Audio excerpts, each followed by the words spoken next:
I've not written a poem about Imam Hussein before, so it's been a good challenge to write one in such a short space of time.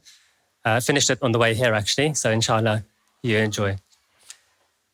The poem has been divided into 5 parts, each one chronicling the life of Imam Hussein. Sallu ala Muhammad wa ali Muhammad.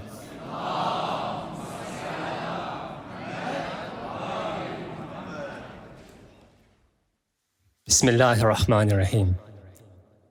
Childhood.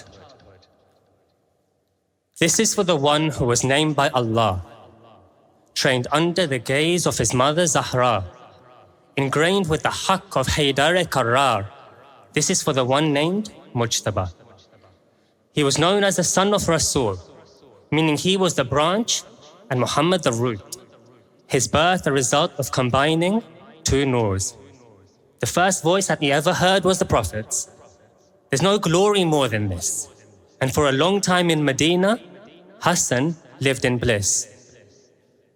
The 2 prongs of Dhul Fiqar had happy early lives.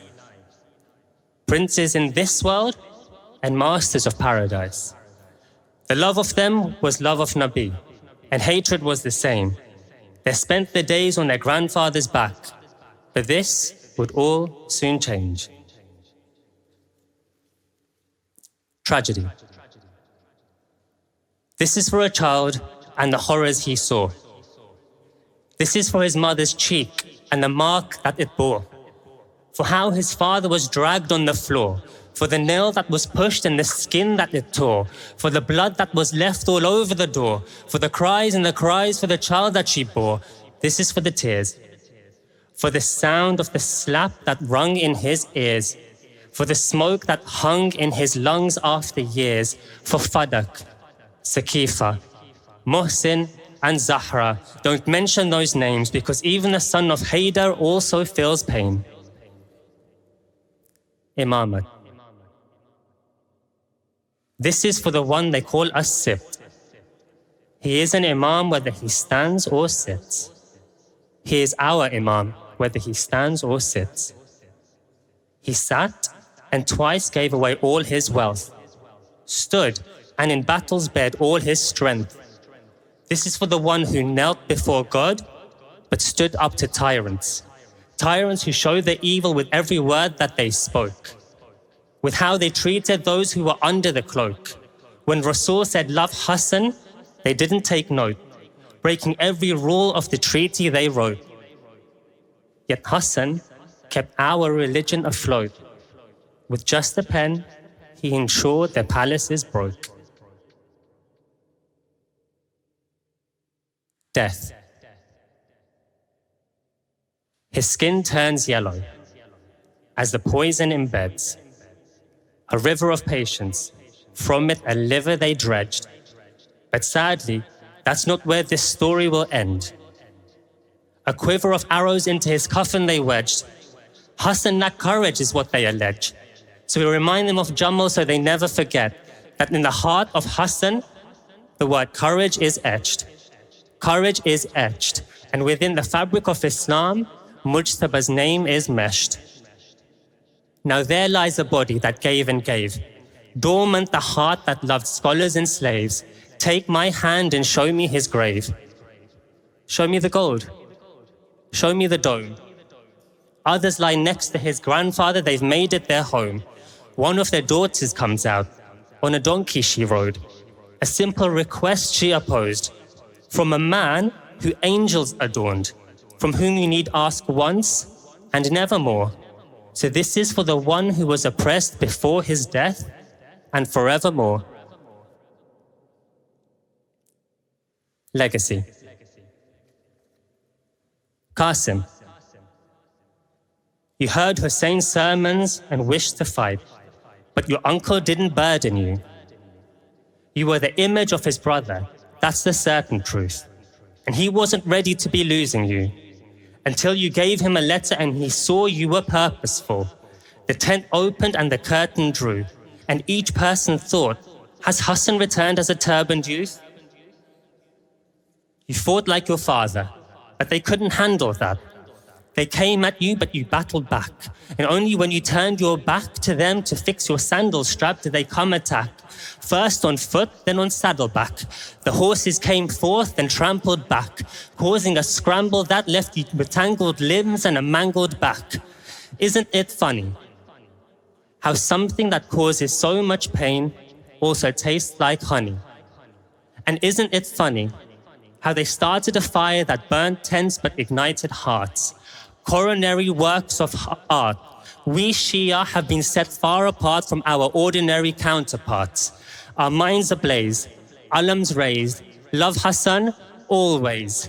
They'll oppress us, but we are free. Suppress us, but we're like the sea. Bury us, but we are seeds. Wait, let me repeat so you can see that we are free just like the breeze, strong and vast just like the sea. Planted, not buried, as if we are seeds, and we'll grow into trees. Shoots, leaves, fruits, reaped, roots, deep. You can't shake us. We are Hassani. You can't break us. So wake up. This is our Islam, and this is our Imam, and he saved us. Sallu ala Muhammad wa ali Muhammad.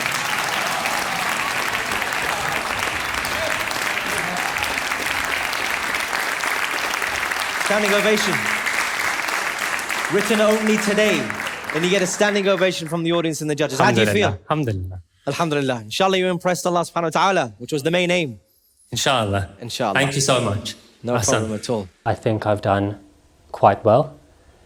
Got a standing ovation, alhamdulillah. So I think that's a good sign. Well, I'm sure Allah subhanahu wa ta'ala is impressed. And on my part, that was absolutely outstanding. I purposely chose a very difficult topic because there are many who remember Imam Ali alayhi salam and they remember Imam Hussein alayhi salam, but they've forgotten Imam Hassan alayhi salam. Hassan alayhi salam madloom, he's oppressed. He's oppressed, and you were able within 5 minutes to provide us with a structure of the biography of Imam Hassan alayhi salam. Wonderful structure. Some of the points you brought out were absolutely brilliant. You highlighted the trials that Imam Hassan, Imam Hussein alayhi salam went through at a very young age. They were only 8 and 7 when their mother died. Many people forget this, that they were orphans at a very young age. You also highlighted the strength of Imam Hassan alayhi salam. There are many people who perceive Imam Hussein alayhi salam as very strong, brave, and Imam Hassan, they say, well, yeah, when it came to what you discussed, you highlighted something very important, and that is that Imam Hassan alayhi salam, when the going got tough and the Battle of Jamal, Imam Hassan alayhi salam had a monumental role on that day. And you made that clear for everyone to understand that, look, Imam Hassan alayhi salam is not just someone who discusses a peace treaty with Muawiyah. On the other hand, he's someone whose legacy was there in the wars alongside his father. There are speakers who have studied for years who have not elaborated on Imam Hassan alayhi salam the way you elaborated on Imam Hassan alayhi salam. And you done something fantastic. What was it? You ended the poem by going to Karbala. Normally a person ends a lecture by going to Karbala. And the fact that I had given you the topic of Imam Hassan alayhi salam, and that you still made sure that we did not forget the legacy of Imam Hassan alayhi salam, that were his 7 sons at Karbala, and of them, the one who many people will normally hear about, and that is notably Qasim alayhi salam. I think you had a structure that was perfect. If that was a lecture, I'd give you 10 out of 10. You done it in spoken word poetry. You prepared for it within a day on your way here. I can't give you 10 for that. I think you deserve 11 out of 10 for it. Well done. Well done. Fantastic. That's a fantastic response, Muna Nazar. Bravo, bravo. Wallahi, what Sayyid Ammar said, really, I mean, nobody talk about Imam al-Hassan. Even me, myself, when I get any invitation to recite about Imam al-Hassan, I can't find in Arabic, I can't find qasida. Even, you know, Mullah Ali, you know, it's very difficult to find even qasida about Imam al-Hassan. He is very, very madloom. What you recited was very beautiful. You talk about history, fiqh, aqaid, tragedy of Karbala, usul al-din, furu' al-din, everything in one poem. It was very beautiful. Hassan. MashaAllah, bravo, beautiful. Brilliant. Thank you so much for your time, Mullah Nazar. Sayyid Mason. I have a lot to say, but I'm going to keep it short. Because Sayyid Ammar already said most of the stuff I was going to say. You hit it bang on when you said you're here to make the only judge happy, which is Allah subhanahu wa ta'ala. And there was so much imagery. I like that you went from Fazail and you went to Masaib. Last time you were here, you were reciting Fazail, but not today. You even showed your expertise in Masaib. And I like how you sectionalized it for the audience so that they could easily digest it. Your hand movements today were a lot better than before. You were stiff earlier. Now it was amazing. I also like that you mentioned, I've never heard the term, well, I've heard it, but nobody really says it from the minbar. We're Hassanis. Usually people say we're Hussainis, right? That was amazing. I